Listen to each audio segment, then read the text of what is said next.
¿Cómo estás? Bienvenido. Gracias. Fitzmaurice. Fitzmaurice. Está bien pronunciado. Correcto. Perfecto. Che, me asombró lo de... Vamos a hablar de hipertensión. Me asombró las estadísticas, que la mitad de la gente que tiene no sabe que tiene. Sí, es peor todavía, porque lo que sabemos es que de los adultos, 1 de cada 3 es hipertenso. O sea que ahí Uno de cada cada 3. Eso altísimo. es altísimo. Y el tema es que de los hipertensos, la mitad no sabe que lo son. Y el tema también es que está en que la mitad que sabe que es hipertenso no está bien controlado.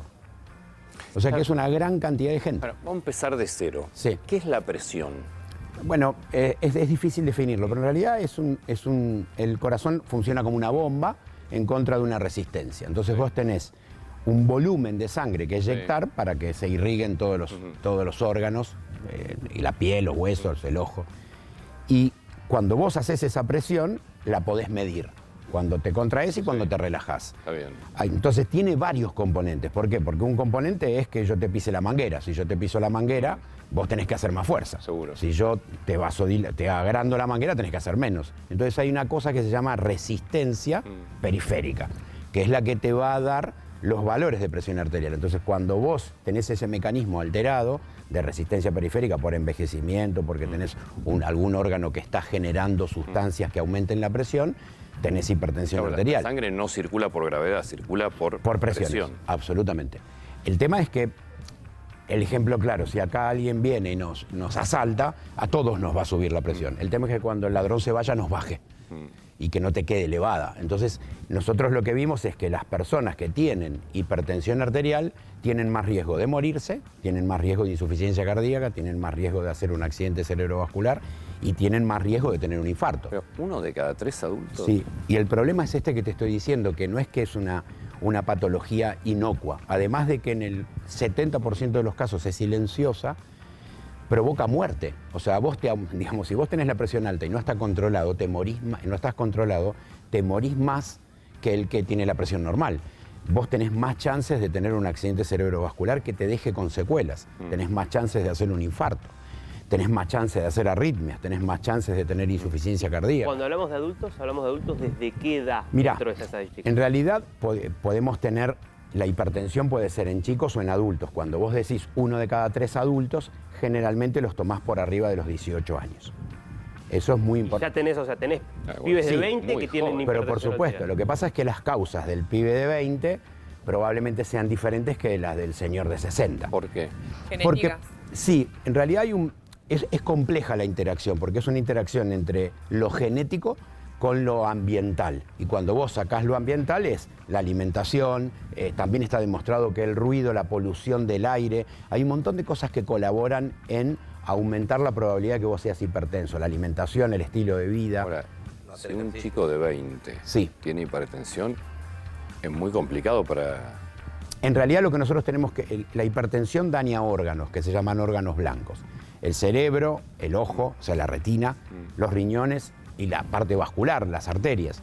Entonces lo que nosotros tratamos de hacer es controlar la presión para que no se dañen esos órganos, que son los que te van a terminar dejando con secuelas. Entonces si vos tenés un chico que tiene 20 años y que está hipertenso, y lo tenés que estudiar muy profundamente. ¿Por qué? Porque tenés que buscar cuál es la causa. Ahora, cuando tomamos la población general, la hipertensión más frecuente es lo que denominamos hipertensión primaria, donde no hay una causa establecida y es multifactorial. Entonces no podemos decir, bueno, es porque le está fallando el riñón. ¿Y entonces? Pero en la gente más joven, la hipertensión puede llegar a ser secundaria. Y ahí es donde vos tenés que intervenir para decir, bueno, no, tiene un trastorno hormonal que le está provocando la hipertensión, no tiene las arterias del riñón. Eso lo podrías resolver. Sí. Ahora, cuando no tenés un factor determinante, vos tenés que tratarte de por vida. Sí, probablemente sí. En la mayoría de los casos sí. Lo que hacemos es, como no encontramos ese mecanismo que genere, porque es multifactorial, la solución del problema, lo que hacemos es medicarte para mantenerte con cifras tensionales normales. Una vez que empezás con la medicación, Sí. ¿hay algún cambio rotundo de hábitos que puedas hacer de deporte, de alimentación, que te haga dejar de tomar medicación o de por vida vas a tener que tomar medicación? En la mayoría de los casos, la verdad de la práctica clínica es que generalmente terminás tomando la medicación de por vida. Pero sí es verdad que hay un porcentaje que es entre el 20 y el 30%, siendo muy generoso, del mundo real, que cambian el estilo de vida, por ahí reducen el consumo de sodio, reducen el peso, empiezan a tener una mejor alimentación, salen del sedentarismo, dejan de fumar. Todo eso hace que por ahí podamos retirar la medicación con mucho cuidado, ¿no? ¿Hacer deporte? Sí, es clave. Es clave. Sí. Vive más la gente que hace deporte que la que no hace deporte. ¿Qué genera el deporte para la presión? Genera un montón de cosas, porque uno de los factores, estos que yo te decía, multifactorial, es la parte metabólica. Entonces, si vos tenés exceso de peso, tenés resistencia a la insulina o sos un diabético, empezás a tener más riesgo y más probabilidad de tener enfermedades cardiovasculares y que eso termine provocando eventos mayores, que son la muerte y el infarto. Entonces, el ejercicio compensa un montón de cosas e intenta, o sea, no está contraindicado hacer ejercicio cuando sos hipertenso, al contrario, está indicado. Obviamente no en una crisis hipertensiva, pero mientras vos estás tomando la medicación está indicado que vos hagas deporte. Y ejercicio y deporte es de exigencia, es decir, sí. O sea, no es caminar no sirve, digamos. Si yo lo tuviera, en algún momento lo hablamos, cuando vos, digamos, es preferible caminar que no hacer nada. Desde ya. Entonces, y tampoco hace falta hacer ejercicio de 2 horas, 4 veces por semana. Con que vos hagas 150 minutos por semana, está demostrado que ya empezás a bajar las cifras de presión y aumentás tu sobrevida. Entonces, cuando yo te hago una receta, además de indicarte el medicamento, una restricción en tu alimentación, también deberíamos de poner deporte, 3 veces por semana, 150 minutos. Perdón, 150 minutos las veces que quieras, es en la semana. Factores que te hagan subir la presión. Bueno, pisar la manguera, yo imagino ahí que es un problema articular o de circulación en las venas. Sí, en las arterias. En realidad, el envejecimiento hace que también las arterias se pongan más duras. Entonces, cuando vos tenés las arterias más duras, la elasticidad se va perdiendo. Si vos empezás a tener patología metabólica, tenés diabetes, tenés exceso de peso, empieza la bomba a tener que hacer mucho más fuerza. Y eso lo que genera es que puedas tener una secuela a nivel cardíaco, que es que el corazón que hace fuerza se hipertrofia. Por eso controlamos esos órganos blancos. Uno es el corazón, ver que no se aumente la masa muscular. Otro es que no tengas un accidente cerebrovascular. Otro es el ojo. ¿Por qué la sal es un factor de aumento de presión? Porque retiene agua y además eso aumenta el volumen. Y sabemos que lo que probamos es que con una restricción sódica, en la mayoría, no en todos, de los pacientes, las cifras tensionales tienden a normalizarse. Entonces, es uno de los factores que nosotros tenemos que controlar. Podés llegar a tener alguna patología que altere el manejo del sodio, pero normalmente con la restricción de sodio no quiere decir la anulación del sodio, quiere decir la restricción, decir, bueno, que puedas consumir 2 gramos de sal por día, que es fácil de medir. Eso lo tenés que interrogar y tratar. Nosotros vemos mucho que los pacientes te dicen, no, pero yo como sin sal y la verdad es que no logro controlar. No, y cuando los internás por otra cosa, la presión está normal. ¿Por qué? Porque comen la dieta del hospital o del instituto. Claro. Entonces vos decís, como acá sí y en tu casa no, algo haces en tu casa. Cuando uno se toma la presión con el aparatito que muchos tenemos en la casa, sí. ¿Cuál es la medida normal? En realidad, antes de hablar de la medida, lo que tenés que hacer es no tomarte la presión cuando vos subiste la escalera, 3 pisos, y subís o sea, tenés que tener 5 minutos de reposo, tratar de estar en un ambiente donde vos te relajaste, porque el ejercicio es fisiológico, aumenta la presión arterial, el estrés y todo eso. ¿Cuando recién te despertás, por ejemplo? Cuando recién te despertás sube, claro, es que es lógico, porque vos vas, digamos, el cortisol y la acción de despertarte va a hacer que suba la presión. Entonces tenés que tener ciertos parámetros. Cuando la presión arterial está por arriba de 14,9, sos hipertenso. Y sabemos que por arriba de 14,9, vos lo que tenés es más riesgo de tener un evento mayor. 17,11. Claro, ahora. Pero te quiero contar algo antes del 14,9. Pero sí sabemos es que entre el 120,80 y el 14, entre el 12,8 y el 14,9, hay un leve aumento del riesgo y entonces las empezamos a denominar de otra manera. Por debajo de 120,80 es óptimo. O sea, 12,8 es óptimo. Cuando vos tenés 12,9 hasta 8,5 es normal. Y cuando tenés una bien y una mal, viste que alguno dice, no, es peligroso tener la baja, alta, no sé. En realidad, las dos digamos, las dos cifras. ¿Qué es la mínima y qué es la máxima primero? La mínima es la de abajo, yo te digo 12,8 Sí, está bien. es el 8. Es que ahí vos empezás, la máxima es cuando es el volumen que sale del corazón. Yo lo mido y entonces eso es 12. Son 120 milímetros de mercurio de fuerza que hace el corazón para abrir la válvula y que la sangre ¿Y salga. la mínima? Y la mínima es cuando vos largaste la sangre y eso entra en la fase de relajación, es cuánto tenés de presión cuando ya pasó el flujo que vos Y yo eyectaste. estoy como Ese es el Jimmy, 8. Que pregunta acá, ¿juega algún rol los que históricamente tienen presión baja? ¿Influye en la presión? No, que vos hayas tenido históricamente la presión baja no quiere decir que no seas no vayas a ser un hipertenso. Bien. En algún momento. ¿Pero es mala la presión baja? A ver, viste que en medicina no hay ni malos ni buenos. Entonces, sí, si vos tenés 85, 8,5 de presión máxima y vas a estar medio Medio flojito, arrastrado. sí, medio arrastrado.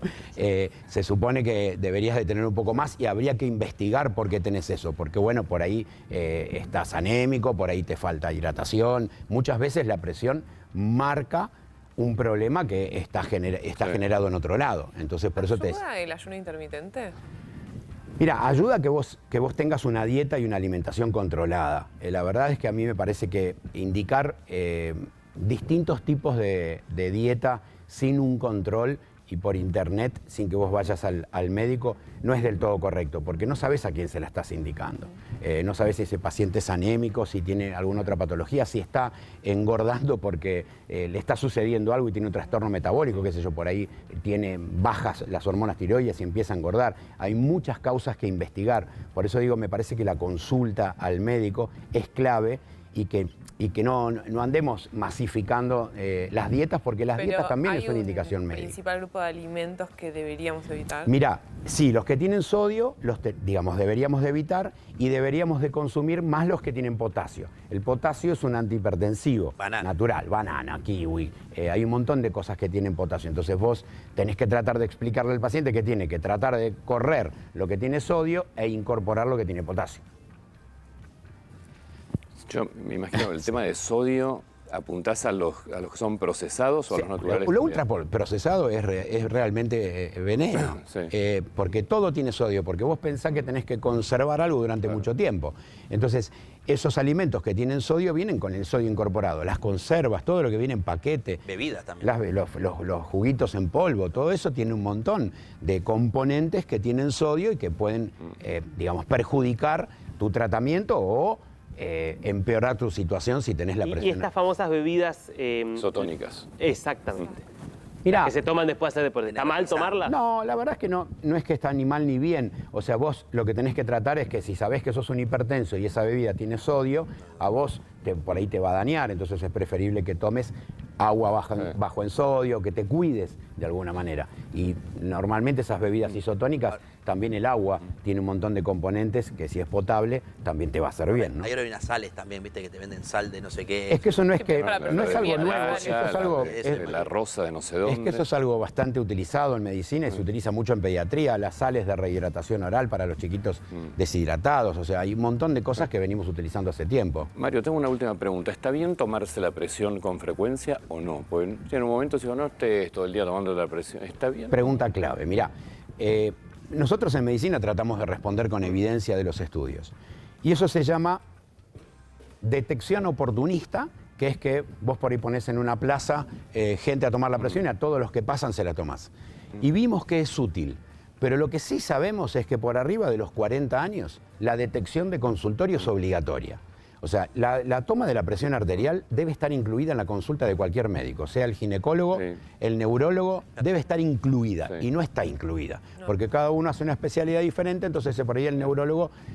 Pero tengo que comprarme un tensiómetro. Mira, para si una vos casa. sospechás o tenés algunos factores de riesgo que te hagan indicar que podés llegar a estar hipertenso, como tener exceso de peso, tener antecedentes de hipertensión, a veces es étnico, por ejemplo, la raza negra tiene más hipertensión que las diferentes razas. Entonces, si vos tenés alguno de esos factores, es conveniente que lo hagas. Ahora, ¿qué es lo que nosotros aconsejamos? Que si vos pasás por un lugar donde están tomando la presión, entres y te la tomes, porque esa detección oportunista puede diagnosticarte en forma precoz y evitar futuros eventos. Vos pensás que la hipertensión es un factor de riesgo para esto que tiene que ver con lo que es la muerte, el infarto, la insuficiencia cardíaca, que es la ACV. Estarías indirectamente reduciendo todos esos eventos que son Bien. mayores y que son catastróficos. Mario, muchas gracias. No, a Como ustedes. siempre, muchas gracias.